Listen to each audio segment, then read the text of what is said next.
नमस्कार, दिव्य ज्योति चैनल में आप सभी का हार्दिक स्वागत है। गुरु जो अभी अस्त चल रहे हैं, 9 अगस्त के बाद से उदय अवस्था में आएंगे और फिर कर्क राशि पर इसका क्या प्रभाव पड़ेगा, आइए जानते हैं आचार्य कुसुमलता त्यागी जी से। नमस्कार मैम। नमस्कार। मेरे सभी कर्क राशि वाले भाई बहनों को मेरा प्यार भरा नमस्कार।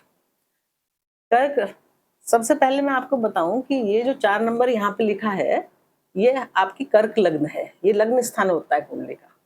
और अगर यहाँ 4 के साथ चंद्रमा है तो आपकी कर्क लग्न और कर्क राशि दोनों है। और अगर कुंडली के किसी भी भाव में 4 के साथ चंद्रमा है, 4 अंक के साथ, तो आपकी कर्क राशि है। तो फिर ये वीडियो आपके लिए है। तो ये मुझे इसलिए बताना पड़ता है हर बार, क्योंकि कुछ दर्शक जो हैं वो नए जुड़ते हैं, उनको नहीं पता होता है उनकी राशि कौन सी है, क्या है, ताकि वो सब जान सके। अब कर्क राशि भाई बहुत प्यारी राशि है, चतुर्थ भाव की राशि है और राजकुमारी की राशि है। कर्क चंद्रमा की राशि है। तो चंद्रमा कैसे होते हैं? सबको प्यारे लगते हैं, सबको सुंदर लगते हैं। और कोई सुंदर होता है तो उसको बोलते हैं अरे ये तो चांद जैसा सुंदर है। चंद्रमा की उपमाएं दी जाती हैं। शीतल राशि है, शांत राशि है, लेकिन चंद्रमा जैसे घटते बढ़ते रहते हैं तो इस राशि वाले लोग भी का स्वभाव भी बदलता रहता है। जब चंद्रमा पूर्णमासी की तरफ आते हैं तो ये ज्यादा प्रसन्नचित दिखते हैं, और जैसे जैसे चंद्रमा कम होता जाता है, अमावस्या की तरफ जाता है, तो ये अपने आप ही बिना किसी कारण के थोड़े उदास भी रहने लगते हैं।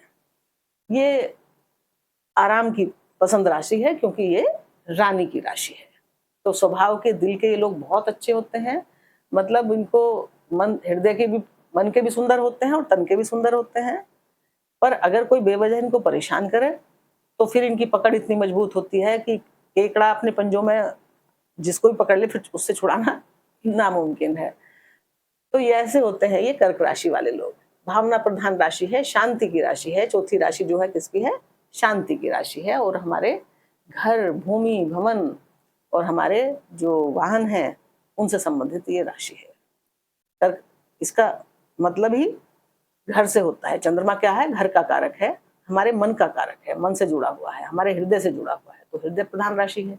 यहाँ पे देवगुरु बहुत समय बाद, 12 साल बाद आपके लग्न स्थान में उच्च के होके, पहले पुनर्वसु नक्षत्र में आए, फिर परम उच्च स्थिति ली इन्होंने, फिर पुष्य नक्षत्र में आए, और अभी ये 19 तारीख को अश्लेषा नक्षत्र में भी चले जाएंगे।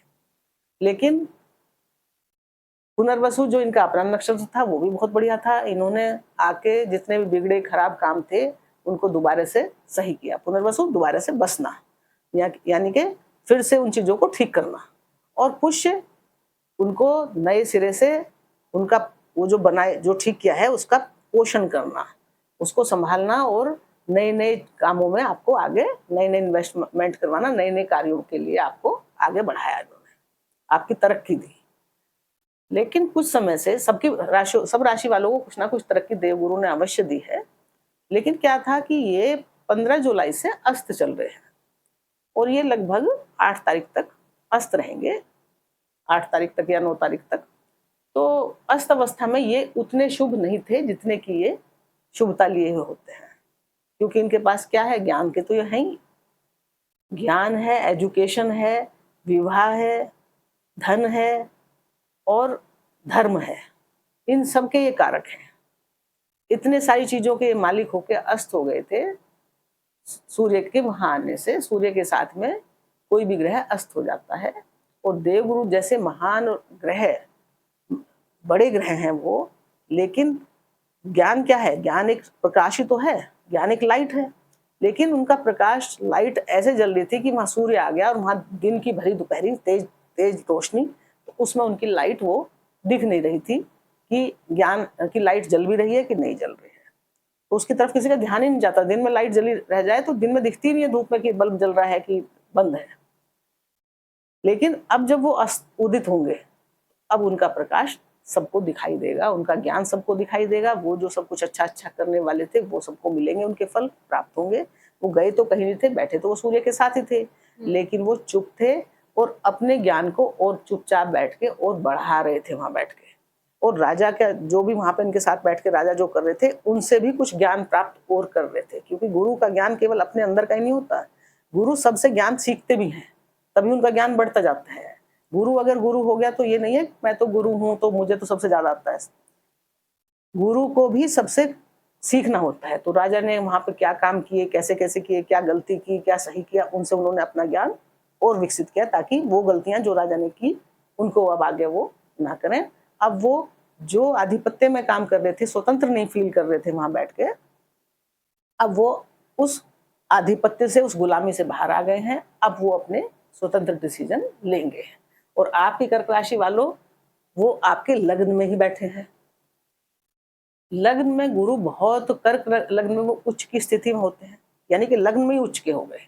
तो आपका लग्न तो उन्होंने बहुत भव्य बना रखा था, बहुत प्रभावशाली बना रखा था, बहुत सुंदर।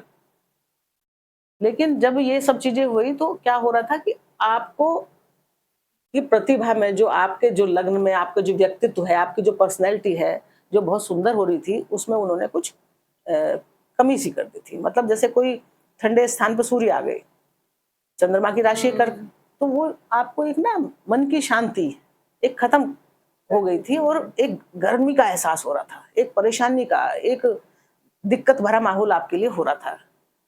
और आपको समझ नहीं आ रहा था कि ऐसा क्यों हो रहा है। मैं भी पहले भी मैं ही डिसीजन ले रहा था, सब अच्छे हो रहे थे, लेकिन आपको अपने ऊपर विश्वास कम हो रहा था अस्तु में।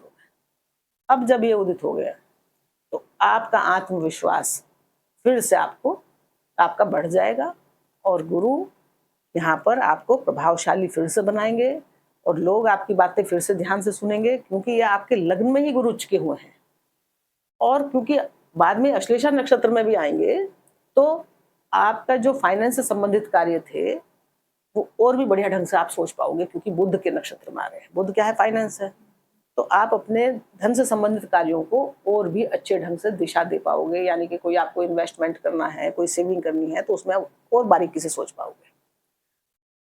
तो यहाँ आके आपके गुरु जो हैं आपको विशेष आराम दे रहे हैं। अगर आपका स्वास्थ्य गड़बड़ हो गया था इतने दिन से, क्योंकि सूर्य यहाँ आके आपके सिर पे बैठ गए थे, गर्मी देते हैं, तो अब आपके स्वास्थ्य को आराम मिलेगा। जो अब आपको ऐसा हो रहा था अनिद्रा सी और सिर में दर्द, परेशानी, बेचैनी महसूस हो रही थी, अब वो आपकी ठीक होगी। आप फिर से अपनी उसी फॉर्म में काम करेंगे और आप अच्छे से अच्छा यहाँ पर स्वास्थ्य लाभ भी करेंगे और आपका ज्ञान यहाँ पर बढ़ा चढ़ा अब होगा। अब इनके जो है ये दो भावों के स्वामी बनते हैं गुरु। एक तो बने आपकी कुंडली में छठे भाव के और एक बने आपके भाग्य भाव के। तो जब छठे और भाग्य भाव के स्वामी होके ये गए हैं वहां पे, तो अब आपका भाग्य लेके कहाँ चले गए? स्वयं के व्यक्तित्व में। यानी कि अब आप एक भाग्यशाली पर्सनैलिटी बन चुके हैं, क्योंकि भाग्य का तो साथ, मेहनत तो सब करते हैं, लेकिन भाग्य ना हो तो कुछ भी नहीं मिलता, मेहनत करते करते भी नहीं मिलता। लेकिन भाग्येश खुद आपके भाग्य में चले गए, लग्न में चले गए हैं। भाग्येश का लग्न में चले जाना, आपके भाग्य को बढ़ा देना, भाग्य में तरक्की देना। तो ये उच्च शिक्षा का भी भाव है, ये लंबी यात्राओं का भी भाव है और ये पिता का भी भाव है। तो जब गुरु भाग्य भाव के स्वामी आप होके यहाँ जाएंगे, तो जो आपकी कोई उच्च शिक्षा रह गई थी, जिसके लिए आप विदेश जाना चाह रहे थे बड़ी पढ़ाई के लिए किसी, तो वो अब आपकी पूरी हो जाएगी।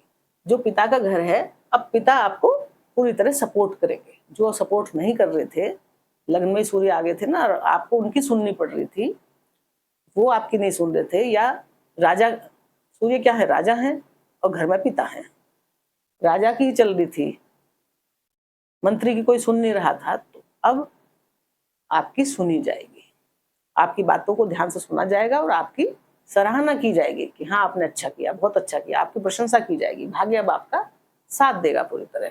धर्म में आपकी आस्था बढ़ी चढ़ी रहेगी, क्योंकि अब धर्म में आपका को और अच्छा लगेगा करने में। ग्रहों का गोचर अपने आप ही इंसान को उसी तरह का बना देता है। तो इस तरह भाग्य आपका बढ़ा चढ़ा रहेगा। अब षष्ठेश होके भी ये आपके लग्न में गए हैं गुरु, तो षष्ठेश रोग रिपो ऋण है, वो होके गए हैं। तो छोटी मोटी तकलीफ तो ये आपको अभी भी देते रह सकते हैं, क्योंकि षष्ठेश है ना, पर ठीक भी करते रहेंगे और छोटी मोटी तकलीफ देते भी रहेंगे। हाँ, पर कोई ऐसी बड़ी बीमारी नहीं होने देंगे। पर क्योंकि रोग शत्रुओं के हैं, तो क्या होता है, ऐसे लोगों के शत्रु भी उच्च कोटि के ही बनते हैं ना। 9 नंबर की राशि है ना, कोई छोटे मोटे शत्रु नहीं बनते। पर आपका भाग्य आपके साथ है तो आप उनसे, शत्रुओं से अच्छे से जीत लेंगे। कोई आपको परेशान होने की जरूरत नहीं है। हाँ, समय समय पे वो परेशान तो करते रहेंगे। और अगर आपको कोई बिजनेस के लिए लोन वोन लेना था, ये लोन का भी घर है ना, तो अब आपको मिल जाएगा जो पहले नहीं मिल रहा था, पहले दिक्कत हो रही थी। हाँ, उच्च एजुकेशन में, कंपटीशन में ये आपकी बहुत मदद करेंगे क्योंकि ये भाव कंपटीशन का है। तो कंपटीशन में गुरु आपको बाहर, कंपटीशन से बाहर, वो जो भी चल रहे थे उसमें वो आपको सफलता दिलाएंगे। नई जॉब का भी घर है, तो अगर आप कोई सरकारी नई जॉब लेना चाह रहे थे, आपकी बहुत दिन से तैयारी कर रहे थे, तो अब आपको गुरु वहां पे, क्योंकि पहले तो अस्त चल रहे थे, अब ये उदय हो गए, तो नई सरकारी जॉब ये आपको दिला देंगे। भाग्य में शनि चल रहे हैं ना, अब वो भी भाग्य की राशि, भाग्य का घर मालिक यही बने हैं इसमें, आपकी कुंडली में भाग्येश भी यही बने हैं। तो यहाँ पे शनि है, वो वक्री चल रहे हैं। तो जब वक्री शनि चलते हैं तो वो कार्यों को बहुत, पहले से ही शनि धीरे चलने वाले ग्रह हैं, और जब वक्री होते हैं तो और भी डिले करवा देते हैं फलों में। तो भाग्य में से आपको फायदा कम हो रहा था, लेकिन अब गुरु की अपनी ही राशि पे दृष्टि जाएगी, वो भी उच्च के होके, वो भी उदय होके, और वो भी अतिचारी होके। तो भाग्य आपका बहुत अच्छे से आपको सपोर्ट करेगा, आपके कार्य क्षेत्र में आपको तरक्की देगा, क्योंकि कार्य क्षेत्र के ये कारक हैं। आपकी धन की सेविंग में आपको ये फायदा कराएंगे, और आपको संतान से संबंधित, क्योंकि गुरु की पंचम दृष्टि कहाँ जाएगी, पंचम भाव पर। तो पंचम भाव पर जब गुरु की दृष्टि जाएगी, गुरु की 3 दृष्टि होती है ना, पंचम, सप्तम और नवम। तो पंचम भाव पर जब गुरु की पहली दृष्टि जाएगी तो ये आपकी संतान का है, आपके क्रिएटिव वर्क्स का है, आपके जो है लव रिलेशन का है, और आपके पूर्व जन्मों के संचित फलों का है। तो गुरु की जब दृष्टि जाएगी तो पूर्व जन्मों में जो आपने अच्छे कर्म किए होंगे वो अब आपके सामने आएंगे। अगर बहुत दिन से आप संतान की इच्छा कर रहे थे और वो नहीं उसमें सफल हो रहे थे, तो अब आपको संतान प्राप्ति की जो आपके मन की इच्छा थी वो आपकी पूरी हो जाएगी। संतान से संबंधित जो एजुकेशन आप उनको दिलवाना चाह रहे थे, जो नहीं दिला पा रहे थे, या संतान जो करना चाही थी, अब वो हो जाएगा। वो जहाँ एडमिशन लेना चाह रहे थे, उनको कहीं और जाना था कि मैं तो यहाँ जाना चाह रहा हूँ, अब वो मनपसंद जगह उनको मिल जाएगी।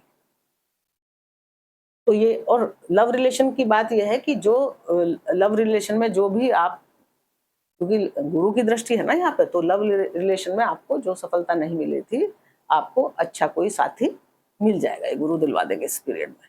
और वो खराब नहीं दिलवाएंगे, क्योंकि गुरु है ना, तो गुरु ज्ञान है, तो बहुत सोच समझ के परख के ही कुछ करवाते हैं। तो अब जो आपका रिलेशन बनेगा वो अच्छा होगा, किसी समझदार से होगा ऐसे ही, और वो स्थायी होगा रिलेशन। सप्तम दृष्टि इनकी सप्तम भाव पे जा रही है, वहां शनिदेव की राशि है। तो गुरु की जो सप्तम व्यापार का घर है, ये बिजनेस पार्टनर का घर है, और ये वैवाहिक जीवन, दाम्पत्य जीवन का घर है। तो जब गुरु की यहाँ दृष्टि जाएगी, गुरु की अमृत दृष्टि, गुरु की दृष्टि में क्या है, अमृत है, और वो भी उच्च के गुरु का अमृत। तो जब वो यहाँ जाएगी तो व्यापार व्यवसाय के जितने भी रुके अटके काम थे वो आपके पूरे हो जाएंगे। नए लोग भी आपके व्यापार से जुड़ सकते हैं और पुराने लोग भी आ सकते हैं, और व्यापार से संबंधित ये कोई अच्छा चेंज आपके जीवन में करवा देंगे। और इतना अच्छे आप डिसीजन लेंगे अपने व्यापार से संबंधित, आपका ज्ञान इतना बढ़ा चढ़ा रहेगा, भाग्य भी आपका साथ देगा कि आप में नई ऊर्जा रहेगी, और आप अच्छे से उसके व्यापार से संबंधित कार्यों में बहुत अच्छे डिसीजन आप ले पाएंगे, जो आपके व्यापार को विस्तार देगा। दाम्पत्य जीवन में आपके जो भी गड़बड़ परेशानी चल रही थी, हालांकि गुरु की ये नीच दृष्टि है, तो क्या होता है कि नीच दृष्टि किसी भी ग्रह की जब पड़ती है तो थोड़ा वो आपस में कुछ छोटी छोटी सी बात के ऊपर, या क्योंकि शनि की राशि है और मकर राशि है, तो मकर राशि क्या होती है, थोड़ी जिद्दी राशि होती है। ये लोग जिद के थोड़े ज्यादा होते हैं, जिद्दी ज्यादा होते हैं। तो हो सकता है कि मतलब आपको थोड़ा सा इतना ध्यान रखना पड़ेगा कि इस समय यहाँ पे जिद ना करें, और एक दूसरे को, पार्टनर की स्थिति को समझें। ये नहीं कि यहाँ पे आप जिद्दी नहीं है, यहाँ पे आपका पार्टनर जिद्दी होगा, तो आपको थोड़ा सा यहाँ पे ध्यान रखना है। बाकी गुरु सब संभालने के लिए बैठे हैं, काम आपका बिगड़ने नहीं देंगे। ऐसे तो जिंदगी के जीवन के चक्र में कभी पार्टनर से थोड़ा सा लड़ाई, कभी अगले दिन खुशी, कभी सेलिब्रेशन, कभी ये तो सब चलता रहता है और ये भी एक जीवन में खट्टे मीठे रंग होते हैं।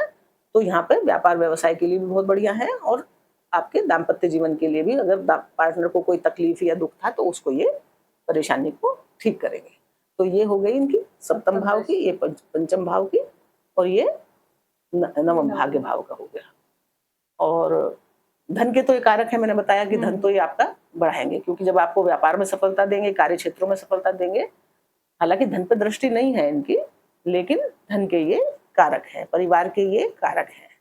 तो जब ये उच्च के होते हैं तो परिवार में धन में बढ़ोतरी करवाते हैं, परिवार की स्थिति अच्छी करते हैं, शुभ करते हैं, परिवार में मन लगता है, लोगों में आपस में प्यार मोहब्बत बढ़ती है, एक दूसरे से मिलकर नेटवर्क अच्छा चलता है, एक दूसरे से मिलकर अच्छा कार्य आप लोग करते हैं। तो कर्क राशि वालों, ये था गुरु के उदय होने का आपका राशिफल। सभी क्षेत्रों में गुरुदेव आपके लिए अच्छा, और अच्छा क्या, कर्क राशि वालों की तो राशि में लग्न में ही है और राशि के अंदर ही ये ऊंचे हुए हैं और अब उदय हुए हैं, तो आपके लिए तो ये बहुत ही शुभ है।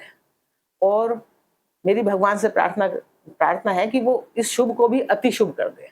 और इसी शुभकामनाओं के साथ आपको नमस्कार। धन्यवाद।